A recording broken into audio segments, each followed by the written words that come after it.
गलत बात बाहर अंधार है, लेकिन का सोच रहा है मास्टर उमाई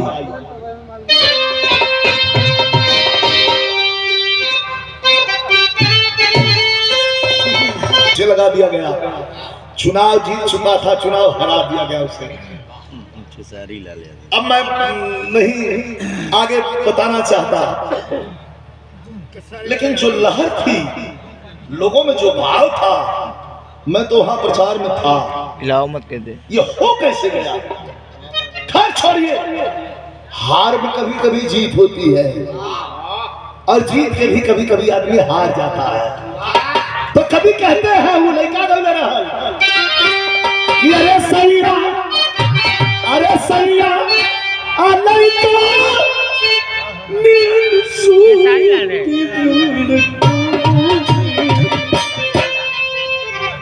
अभी अजोरा मेरा कि ना बारवा सुंदर हो माई भितरा हम मंगली सोचत बका कि माई, अरे माई आ तू खावा मेरा दिया बितावत बाड़ी और सपना सजावत बाड़ी हो।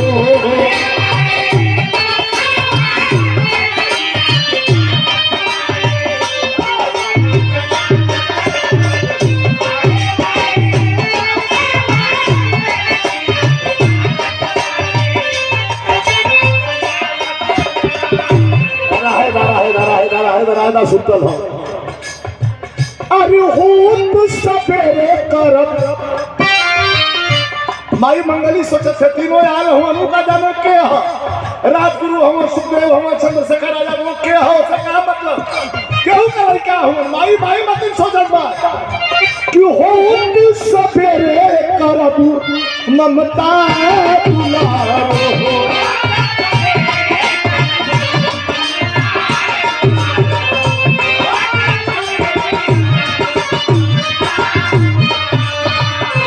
कवनो चमनवा कहोई बहारो हो,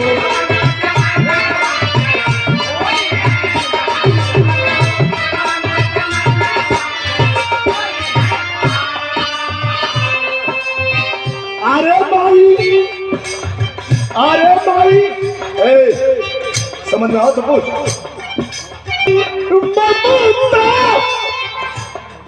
मोतिया लुटावत बाणी। हमरे बबलू सुनकर हमारा छोटा भाई चौबे घाट, धन्यवाद, शुभ आशीर्वाद हो भैया के नितिया लग गई। बताओ फिर पंडित चली तीनों सुतल हो, मारी अंदर सुतल हो, नींद लग गई, लेकिन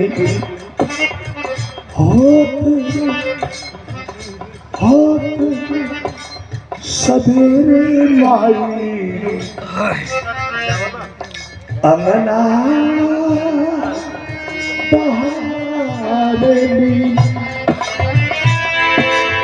अरे जाई के दलिया में अपने निहारे,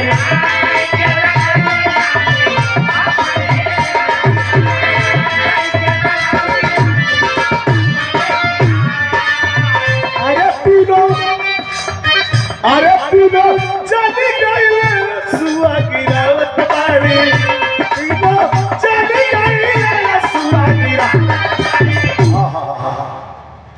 सोचले रही कि सवेरे कुछ किया दे, इतना चल गई दुआरा पंधारत बा पश्चाताप कर बाकी रतिये के कुछ किया पे की रहल ओके क्या पता। और तब तक अंग्रेजों के जमाने में तपा तपाया तपाक जना हुआ था खन्ना दरोगा, 6.5 फीट की लंबाई, चेहरे पर घनी मूंछ, 4 सिपाहियों को लेकर के पिस्टल बगल में लिया, माई मंगली के दरवाजे पर अपनी गाड़ी ला करके जीप गाड़ी खड़ा कर दिया और कहा कि अरे भैया, कहा है तीनों, कहा कौन तीनों साहब के, कर वही तीनों जो रात में, भैया आवाज में प्लीज प्लीज, ए भैया तेरे रहेगा इनाम नाम बंद कर डालूंगा, तेरे से 10 मिनट गावे कहा तीनों कमल तीनों। अरे वही तीनों जो रात को तेरे घर में रात बिताए हैं, जानती हो तीनों कौन है? काजन साहब हम नहीं जाने। करे वही तीनों राजगुरु सुखदेव और चंद्रशेखर कहा है। झाड़ू फेंक जलस बुढ़िया तमतमा के टाइट होकर खड़ी हो गई। कहो साहब हमारे राजगुरु सुखदेव और चंद्रशेखर भैया हमारे घर में आ गया। नहीं जेठ बलतवा साहब कहाँ आए थे, कहाँ है? तीनों को पकड़वा दे। बुढ़िया रोवे लगे। दरोगा समझी ना पावत बा कि रोवत काहे बा, लेकिन काहे बद रोवत बा आप लोग देखन कहत बा दरोगा जी से हाथ जोड़ के मंगली माई का कहला।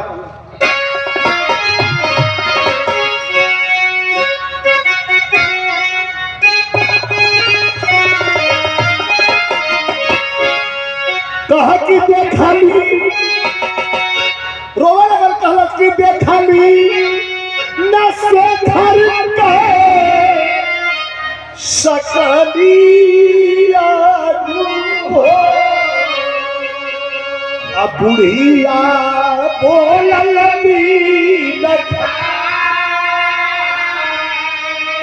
कहा कि कैसे अरे चलावला, अरे कैसे चलावला गोलिया हथिया चरा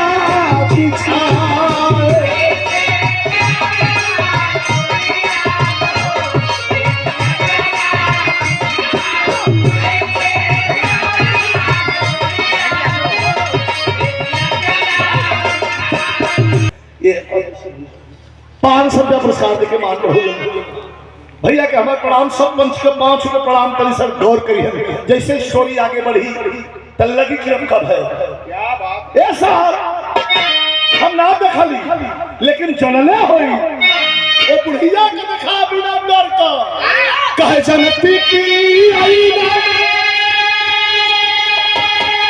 अरे चंद्रशेखर बाला दिया तो दूधाला पियावती बैठा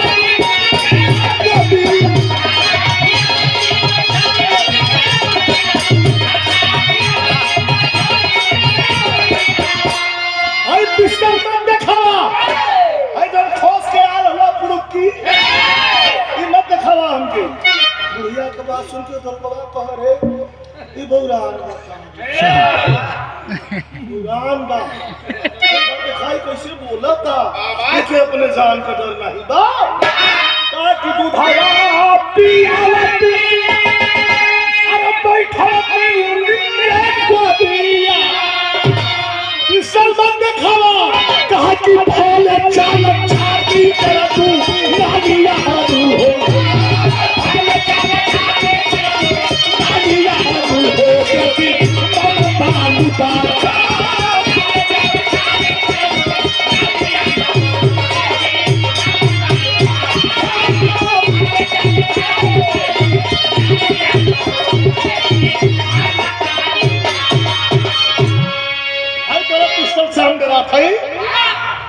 अगर जन लगे कि हमारे भैया चंद्रशेखर राजगुरु सुखदेव हे गरीब के कुटिया में आल हो तो दुधवा पियौती बैठौती उनकी गोदिया भले चलत छाती पर दुगलिया न हो देत ममता लुटा और क्रोध में एकदम कांपा लगल। ठन्ना दरोगा कहे अरे तनिक भाई नहीं है तुझे। वहीं से दौड़ल हो जीप की तरफ और निकाल के हन पर कोड़ा हो। कोड़ा हम कह दिली आप लोग सुन ले इतनी पतली पतली स्टील का कील निकल रहा खींच के मार कर लपेट के खींच दे तो चमड़ी खींच ली। वह कोड़ा लेकर माई मंगली के पास खड़ा भल और मंगली माई खुशी से झूमत बा कि अब हमारे कुटिया में जब राजगुरु सुखदेव चंद्रशेखर आ गए तो कुटिया से इनकलाब लिख दी। कलम की तो बड़ा बुरा करिया कैलस काम करोगा मास्टर खाना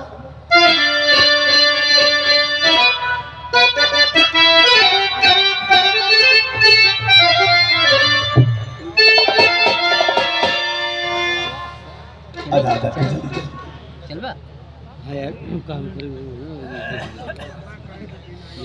छात्र सभा जिला सचिव हमारे छोटे भाई संजय यादव, शुभ आशीर्वाद, हार्दिक शुभकामना, आपके मंगल भविष्य की कामना करता हूँ। भाव कवि जी बड़ा बढ़िया लिखलन के क्रोधित बहतर हो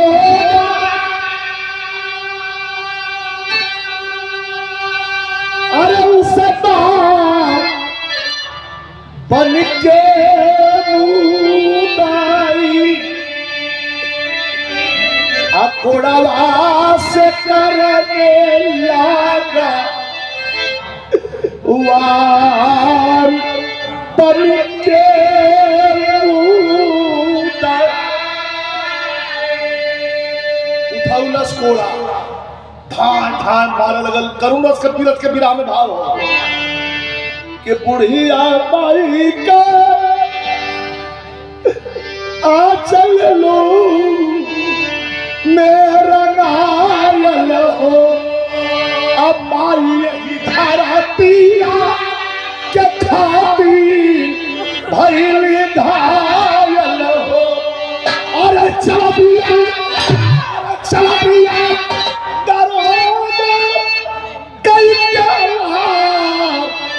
बन के मुदाई बुढ़िया बेहोश भई लाचार बन के मुदाई। ओहो इतना कूड़ा कि पूरी शरीर लहू लुहान हो गई। 62-65 साल का मंगली माई धरती पर गिर के बेहोश हो गई।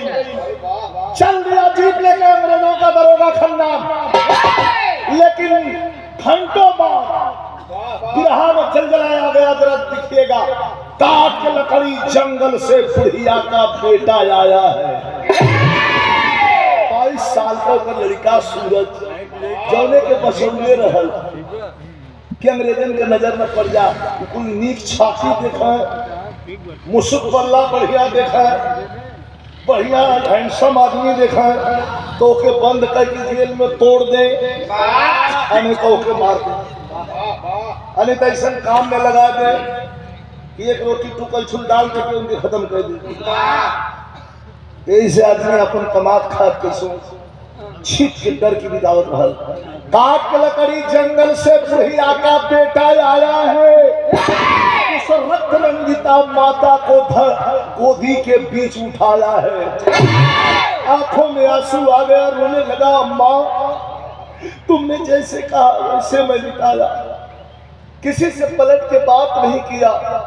तू कहल के घरे मत रहा तो घरे नहीं रही, कहल के खेतवा रहल करा कोनो पुलिस दरोगा आ गए हैं भैया खेतवा रहली। ये कौन तेरी हालत किया है माँ, पानी का छींटा दिया। माँ मंगली आँख खोलती है, अपने बेटे के चेहरे को एक बार देखती है और बोली बुढ़िया ए लाल मेरे।